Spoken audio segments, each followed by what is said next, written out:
होळी पौर्णिमेच्या दिवशी अंघोळीच्या पाण्यामध्ये काय टाकायला हवं, की त्यामुळे अशी कुठली वस्तू टाकायची आहे, की त्यामुळे आपल्या जीवनातील संकट, दुःख दूर होतील, लक्ष्मीनारायणांची आपल्यावर अखंड कृपा राहावी, आरोग्य संपन्न दीर्घायुष्य प्राप्त व्हावं आणि संकटसुद्धा दूर व्हावी.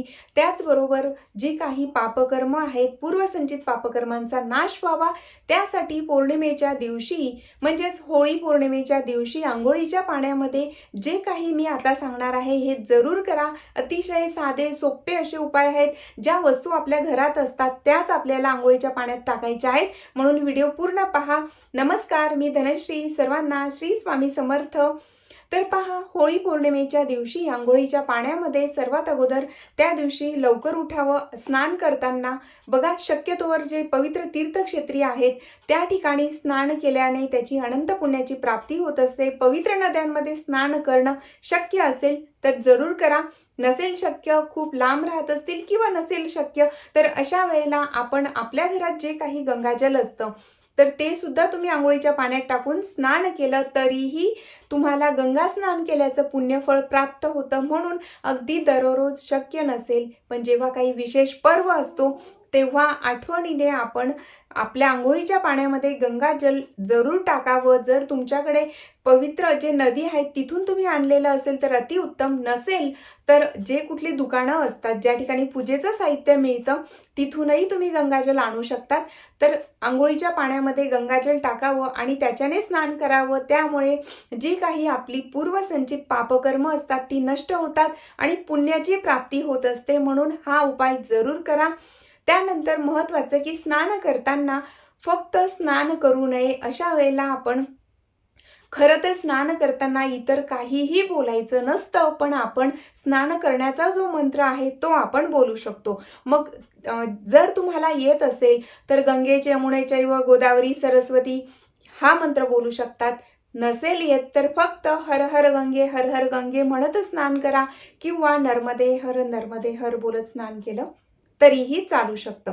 अशा पद्धतीने जरूर करा. त्यानंतरचं दुसरं की आता अशी कुठली वस्तू टाकायची आहे अंघोळीच्या पाण्यामध्ये की त्यामुळे जे कोणी तुमचे शत्रू असतील, ज्यांना तुमच्याविषयी ते अगदी तोंडावर गोड बोलत असतील पण इतर वेळेला तुमचा द्वेष करत असतील, किंवा जे गुप्त शत्रू असतील, काही वेळेला आपल्याला माहीत नसतं, तर जे कोणी माहीत असतील तेही नसतील माहीत, असेही शत्रूंचा आपल्याला त्रास होऊ नये म्हणूनच आपण काय करायला हवं तर अंघोळीच्या पाण्यामध्ये तुम्ही काळे तीळ टाकूनही स्नान करू शकतात.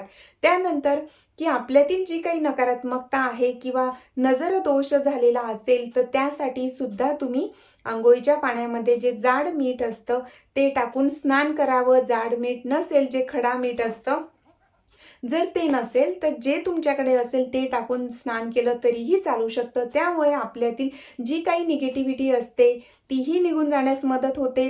अंघोळीच्या पाण्यामध्ये हळद टाकून स्नान केल्याने गुरुग्रहाचं आपल्याला पाठबळ मिळतं. त्याचबरोबर आपण जे कुठलं काम करत असतील त्याच्यात आपण यशस्वी होत असतो. म्हणूनच गुरुचं पाठबळ मिळावं आणि आपल्याला जे कुठलं काम असेल, व्यवसाय असेल, नोकरी असेल, त्याच्यात येणाऱ्या अडचणी दूर व्हाव्यात म्हणून सुद्धा तुम्ही अंघोळीच्या पाण्यामध्ये हळद टाकून स्नान जरूर करावं. त्यानंतर अंघोळीच्या पाण्यामध्ये जे कच्चं दूध असतं, विशेष करून गाईचं दूध असेल तर अतिउत्तम, तर गाईचं दूध असेल तर ते कच्चं जे उकळलेलं नसेल असं दूध टाकून सुद्धा आपण स्नान करू शकतात. तर अंघोळीच्या पाण्यामध्ये अगदी 1-2 चमचा दूध आपण जरूर टाकावं. त्यामुळे जे काही दोष लागलेले असतात किंवा जे काही आपल्या हातून अगदी नकळत जे काही पापकर्म घडलेली असतात त्यांचं सुद्धा निवारण होण्यास मदत होते आणि एक चांगलं आरोग्य प्राप्तीसाठी सुद्धा तुम्ही आंघोळीच्या पाण्यामध्ये दूध टाकून स्नान करू शकतात. अगदी 1-2 चमचा आपल्याला ते टाकायचं असतं. त्यानंतर महत्त्वाचं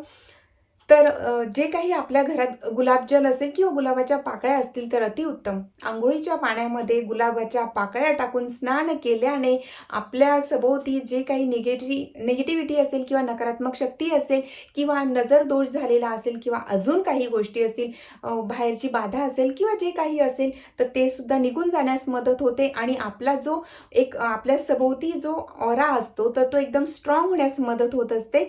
म्हणून तो ऑरा जो असतो आपला तर तो पॉझिटिव्ह होण्यासाठी सुद्धा अंघोळीच्या पाण्यामध्ये गुलाबाच्या पाकळ्या टाकून स्नान करावं.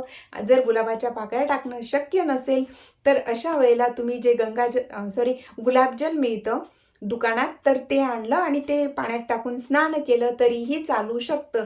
त्यानंतर लक्ष्मी प्राप्तीसाठी सुद्धा जी दालचिनी असते, तर दालचिनी तुम्हाला माहिती असेलच, तर दालचिनीचं पावडरसुद्धा मिळतं. ज्या ठिकाणी हे जे पूजेचं साहित्य मिळतं किंवा आयुर्वेदिक जे दुकानं असतात त्या ठिकाणी सुद्धा तुम्हाला दालचिनीचं पावडर मिळू शकतं. दालचिनीचं पावडर रांगोळीच्या पाण्यात टाकून स्नान केल्याने लक्ष्मी प्राप्तीचे मार्ग मोकळे होतात. ज्या काही अडीअडचणी येत असतील त्या दूर होतात आणि लक्ष्मी स्थिर राहण्यासाठी सुद्धा मदत होत असते. पण लक्षात घ्या, स्नान करताना ह्या ज्या काही वस्तू सांगितलेल्या आहेत यातल्या तुमच्याकडे ज्या उपलब्ध असतील त्या जरूर टाकाव्यात. फक्त होळी पौर्णिमेलाच नव्हे तर अगदी दररोज स्नान करताना सुद्धा यातली जी कुठली वस्तू तुमच्याकडे असेल ती वस्तू अंघोळीच्या पाण्यात टाकून स्नान जरूर करावं, हे खूप जास्त महत्त्वाचं आहे.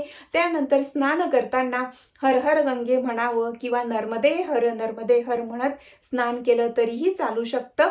तर अशा पद्धतीने अंघोळीच्या पाण्यामध्ये ह्या ज्या वस्तू आहेत ह्या टाकल्याने आपल्याला आरोग्य संपन्न दीर्घायुष्य प्राप्त होतं. जे काही पापकर्म असतात ते नष्ट होण्यास मदत होते आणि गुरुचं पाठबळ मिळत असतं. त्याबरोबरच आपल्याला आपल्या सभोवती सकारात्मक ऊर्जा राहत असते आणि म्हणून आपल्यातील नकारात्मकता किंवा ज्या काही जे काही असतील इतर गोष्टी, बाहेरची बाधा असेल किंवा निगेटिव्हिटी असेल, ते सगळं काही निघून जातं.